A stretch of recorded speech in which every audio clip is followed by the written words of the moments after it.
서울 합정동에 가게 되면은 양화원이라고 하는 양화진이라고 하는 그러한 외국인 묘지가 있습니다. 양화진. 가보신 분들도 여러분이 계실 것 같아요. 이곳은 지난 100여 년 넘게 한국의 이 조선 땅에 얼마나 복음이 심겨지기가 힘듭니까? 그런 척박한 그런 상황 가운데에 선교사로 오셔서 젊은 나이에 자신의 삶과 생명을 들여 조선 땅에 묻히기를 원해서 조선 땅에 묻혀진 그러한 외국인 선교사님들이 있는 양화진입니다. 그곳에 묻힌 선교사님 중에 캔드릭 루비 레이첼이라고 하는 이 선교사님의 묘지가 있습니다. 이 선교사님의 그 묘지에 있는 그 묘비명을 보게 되면은 이러한 글이 있어요. 먼저 이 선교사님은 1907년 10월에 이 개성에서 이 복음 사역을 시작했는데 1년도 하지 못했어요. 1년 채 되지 않았을 때에 급성 맹장염을 앓으셨고 투병 가운데에 소천을 하시게 됐거든요. 젊은 나이에. 그러면서 이분이 돌아가시면서 꼭 나의 유언을 나의 묘비에다가 비석 가운데에 꼭 써달라 부탁해서 쓴 것이죠.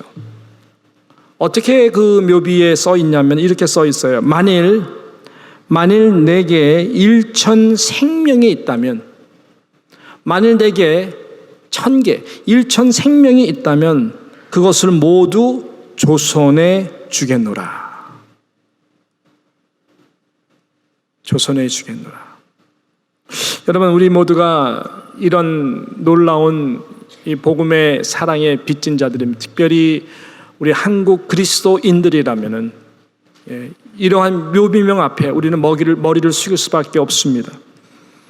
그리고 이 유언해 주는 이 복음의 깊이와 헌신과 우리에게 복음을 전해준 그분들의 그 희생에 대해서, 그 정신에 대해서 한번 깊이 생각하고 기도하며 아마 나의 신앙을 꼭 돌아봐야 되지 않을까 생각을 하는 것입니다.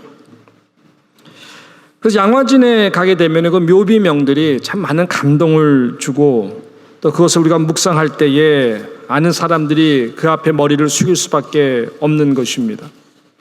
예를 들어서 허버트 선교사님도 비슷한 그 묘비에다가 묘비명을 썼거든요. 허버트 선교사님, 나는 영국 분이었으니까 웨스트민스터 사원에 묻히는 것보다 한국에 묻히기를 원하노라. 아펜젤로 선교사님, 이 마음의 중심이고 그분의 아마 삶의 철학이었겠죠. 나는 섬김을 받으러 온 것이 아닙니다. 섬기러 왔습니다. 그러므로 우리 모두는 이 복음과 희생과 영혼 사랑에 대한 참 큰 빚을 졌구나라는 것을 다시 한번 느끼게 되는 것이죠. 오늘 본문에서 사도 바울도 그러한 심정으로 그는 항상 복음을 전하기를 원했고, 또한 이 복음을 알고 복음을 전하는 자들도 주님께서 원하시는 마음의 자세와 그 스피릿으로 복음을 전하기를 간절히 소망했던 것입니다. 그럼 바울은 오늘 이 말씀을 통해서 어떤 심정으로 우리가 이 주님의 복음 앞에 반응을 해야 되는지에 대해서 말씀하고 있어요. 그리고 특별히 오늘 단기 선교로 파송되시는 분들은 이 말씀들을 다시 한번 마음에 깊이 새기고 나아가야 될 줄로 믿습니다. 첫 번째는요, 주님의 유언적 이 복음 명령을 외면하지 마십시오라고 하는 것입니다. 주님의 유언적 복음의 명령을 외면하지 마십시오라고 하는 것입니다. 오늘 첫 구절인 14절 말씀을 보게 되면은 이렇게 말씀합니다. 이와 같이 주께서도 복음을 전하는 자들이 복음으로 말미암아 살리라 명하셨느니라. command, 명하셨느니라. 복음을 전하는 자들이 복음으로 말미암아 살리라.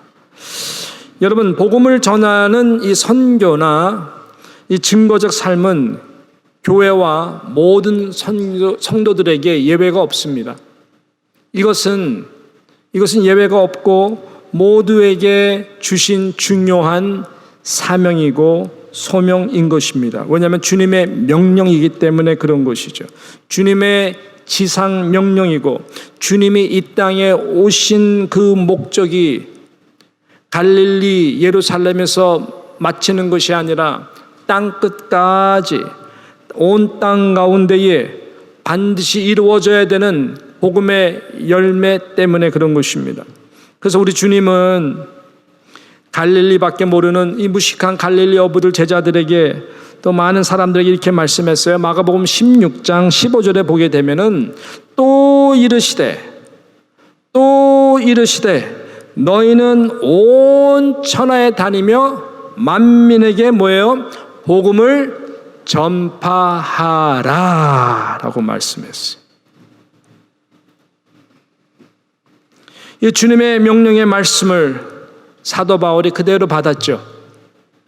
그대로 받은 사람입니다. 예수님을 만난 다음에 그의 삶은 완전히 바뀌게 되었습니다. 그래서 예수님께서 말씀하신 유언의 이 명령의 말씀을 바울의 신비 속에 항상 그는 새기고 이 말씀이 당신의 삶을 통해서 소아시아와 로마와 나중에는 서바나, 스페인 땅끝으로 생각했거든요. 그곳까지 복음을 전하기 위해서 이 한 사람이 얼마나 애를 썼는지 몰라요. 바울이 특심이기 때문에 그런 것이 아니라 바울이 받은 이 명령은 너무나 당연한 것이기 때문에 그가 노력을 한 것입니다.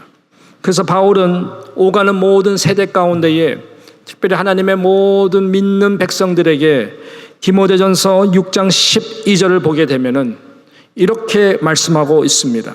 이렇게 말씀하죠. 믿음의 선한 싸움을 싸우라. 영생을 취하라. 이를 위하여 내가 뭐예요? 부르심을 받았고, 내가가 아니라 내가예요. 내가. 너희들이 부르심을 받았고 많은 증인 앞에 선한 증언을 하였도다라고 말씀하고 있는 것입니다. 이 모든 것이 무엇을 우리에게 증거하고 있습니까? 주님의 유언적 지상 명령에 대하여 복음 전파를 위해서 외면하지 말라 라고 말씀하는 거예요. 그래서 고린도전서 오늘 본문 16절, 17절을 주목해 봐야 되는 것입니다. 내가 복음을 전할지라도 자랑할 것이 없다. 뭐 특별한 일이라고 나 이거 한다라고 자랑할 것이 없는 것은 내가 부득불할 일이라고 말씀했어요.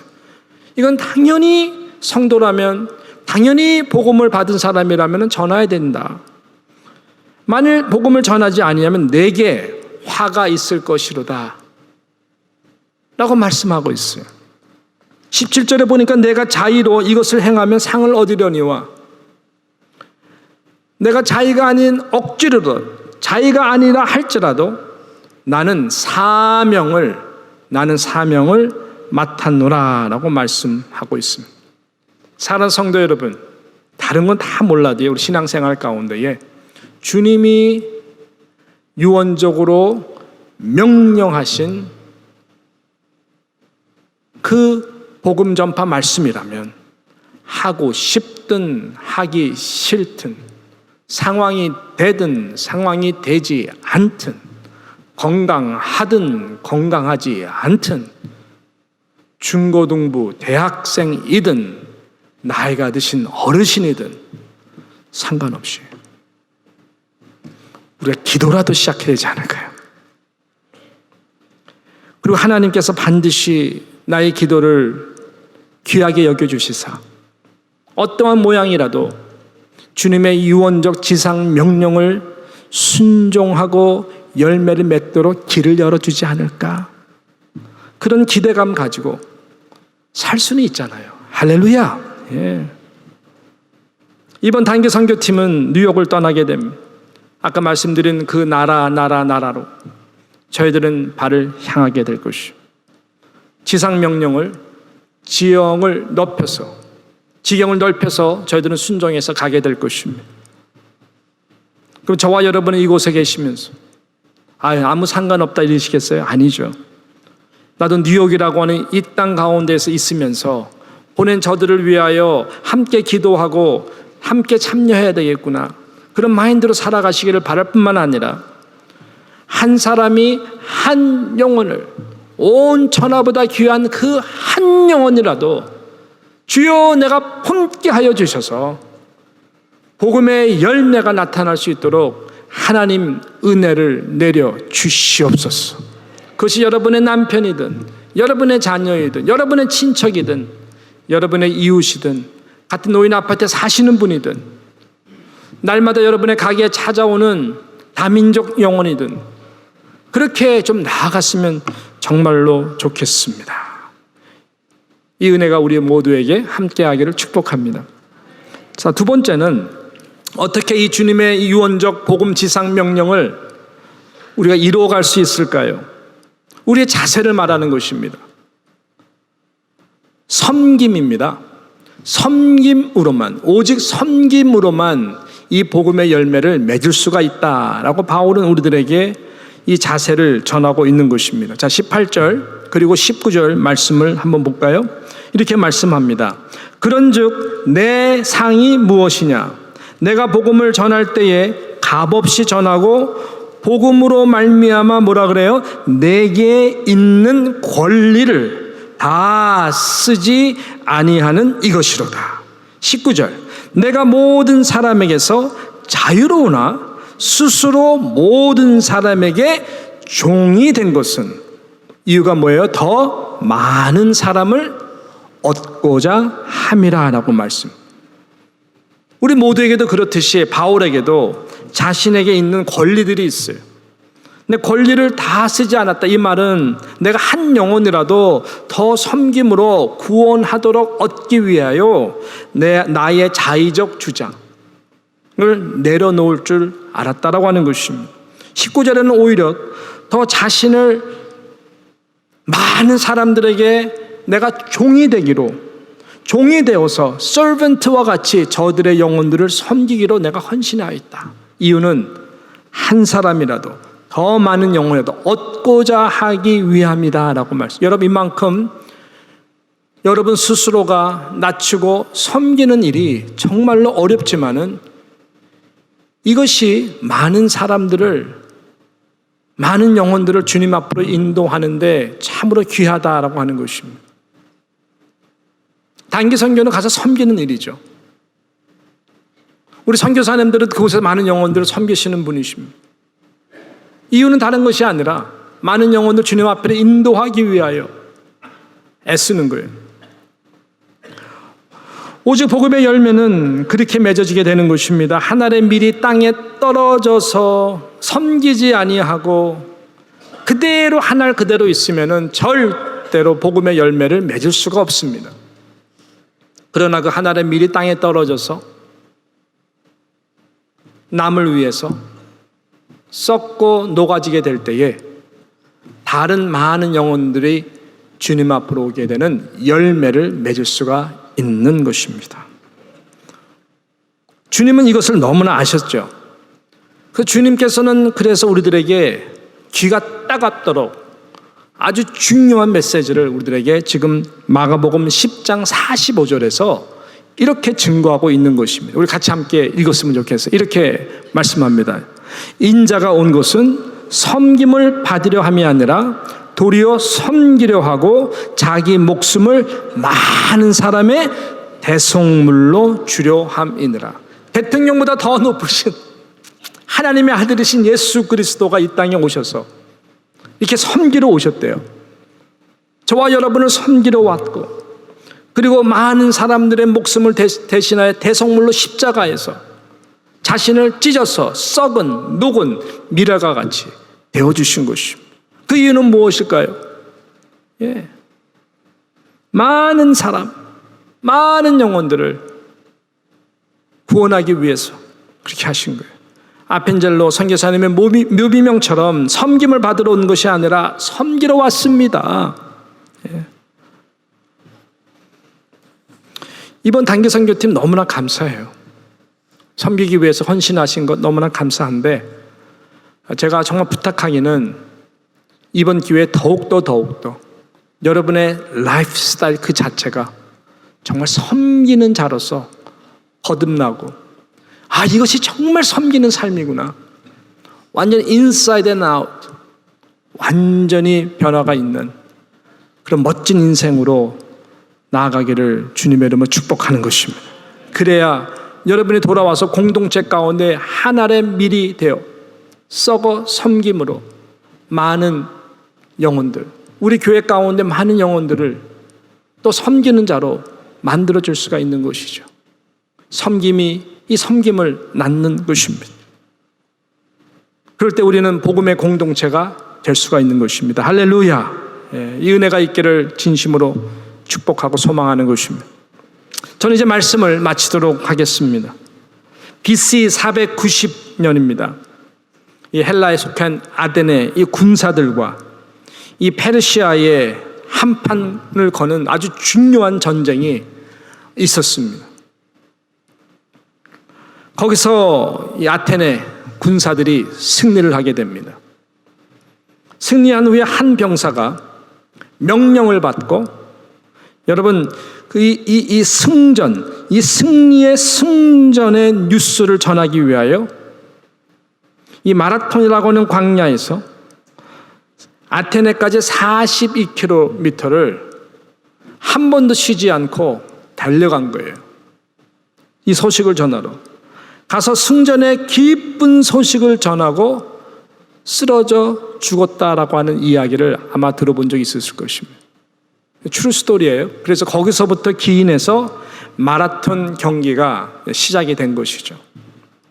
당시에 이 전쟁의 승패는 단순히 전쟁에서 이기느냐 지느냐 문제가 아니에요. 이것은 모든 백성들의 정말 생사를 결정짓는 공동 운명의 너무나 중요한 이 전쟁인 것이죠.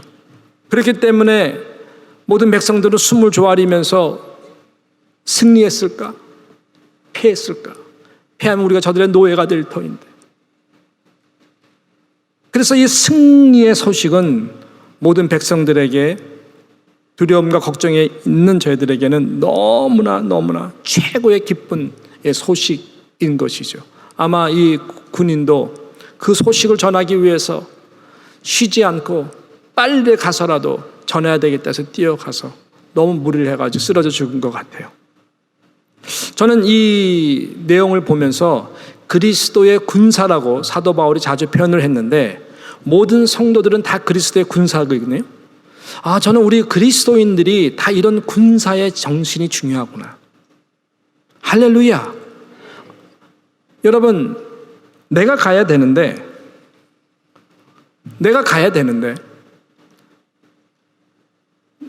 또 여러분이 가야 되는데, 주님의 지상 명령이기 때문에 가지 못하니까 누가 가는 거예요? 선교사님들이 가는 거예요. 선교사님들이 가는 거예요. 어떻게 보면은 나 대신 간다고 해도 가언이 아닐 것입니다. 그래서 선교지에서 선교하시는 선교사님들은 그래 소중하신 분들이세요. 내가 땅끝까지 가야 되는데, 당연히 가야 돼. 아니, 예수님이 그 무식한 갈릴리 어부들한테도 모든 민족에 복음을 전하라. 아니, 갈릴리밖에 모르는 그들에게도 모든 민족에게 가서 복음을 전하라. 땅끝까지 가서 복음을 전하라고 말씀하셨는데, 지금 우리가 21세기에 살면서요, 비행기 타고 돈 버는 일하면은 출장도 가고 다 가는데 왜 못하냐고요. 근데 우리가 못 가잖아요. 못 간단 말이에요. 그래서 선교사님들 대신 가기 때문에 선교사님들은 얼마나 귀하신 분이냐고요. 저희들은 마라토너 같은 심정일 거예요. 섬기러 가는 거예요. 좋은 소식을 가지고. 좋은 소식이 그들의 심장 안에 있기 때문에 이 죽음의 사망 권세를 이기신, 죽으시고 부활하신 예수 그리스도의 복음을 전하기 위해서 저들은 지구촌 구석구석에 가는 거예요. 미전도 종족을 향해서 가는 거예요.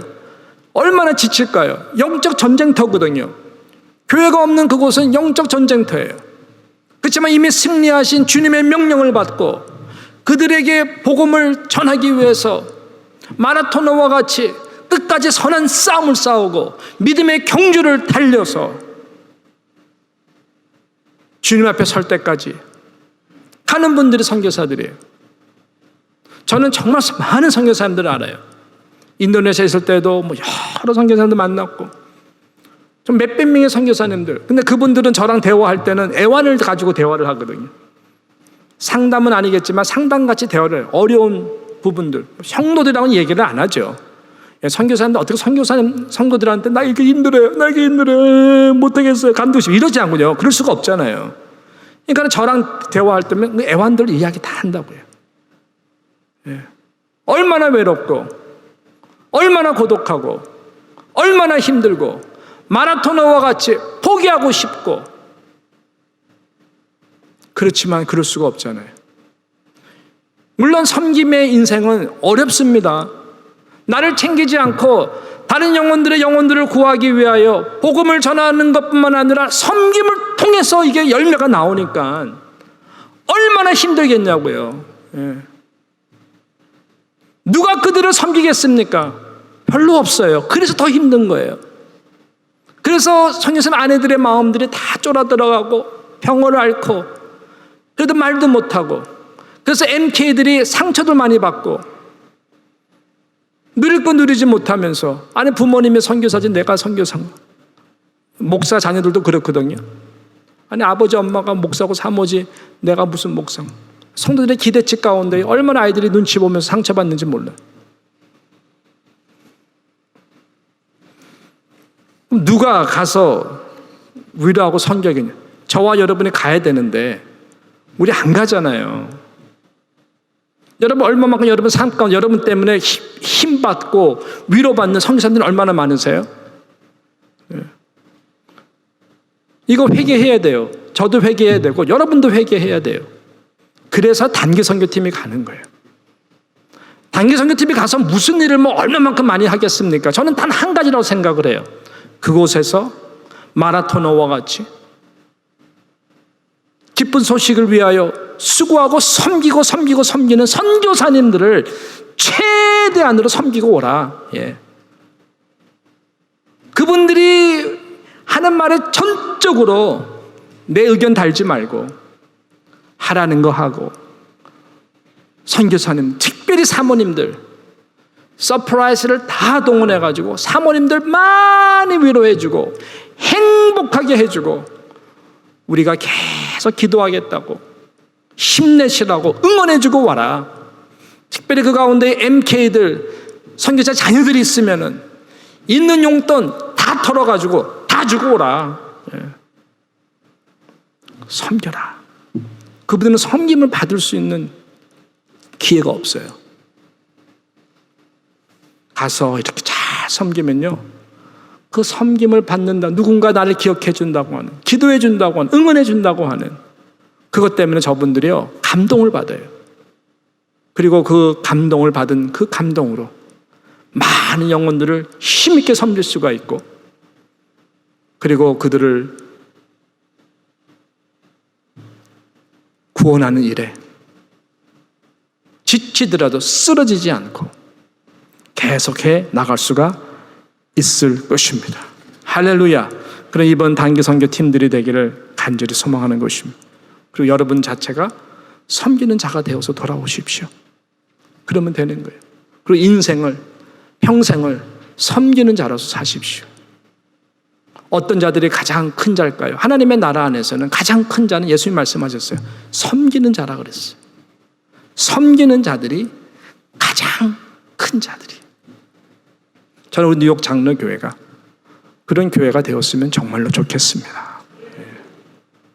가장 큰 교회, 숫자를 가지고 말하는 거 아니에요. 섬기는 교회예요.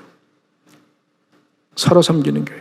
자, 그렇다면은 우리 단기 선교 외에 저를 포함해서 우리들은 어떻게 해야 될까요? 선교회 바자회도 있고, 오늘 이 기도 제목들을 우리가 받았고, 어떻게 해야 될까요? 열심히 기도하고 뒤에서 선교 바자회 때 정말 저희들이 와, 우리가 이렇게 섬김을 받는구나, 나가는 팀들이 힘을 얻고 섬김을 받는 그 감사로 많이 격려해주고, 가서 이렇게 쓰라고 용돈 좀 챙겨주고, 할렐루야. 가서 선교사님들 많이 좀 섬기라고. 팀들이 힘을 얻고 우리 뉴욕 장로교회 이 응원 때문에 가서 열심히 섬길 수 있도록 여러분이 섬겨주시면 돼요. 할렐루야. 그러면은 이 아름다운 섬김의 성순환을 통해서 여러분 함께 참 참여하는 것이고, 그럴 때에 하나님께서 우리 교회를 섬기는 복음적 증거적 공동체로 만들어 주실 것입니다.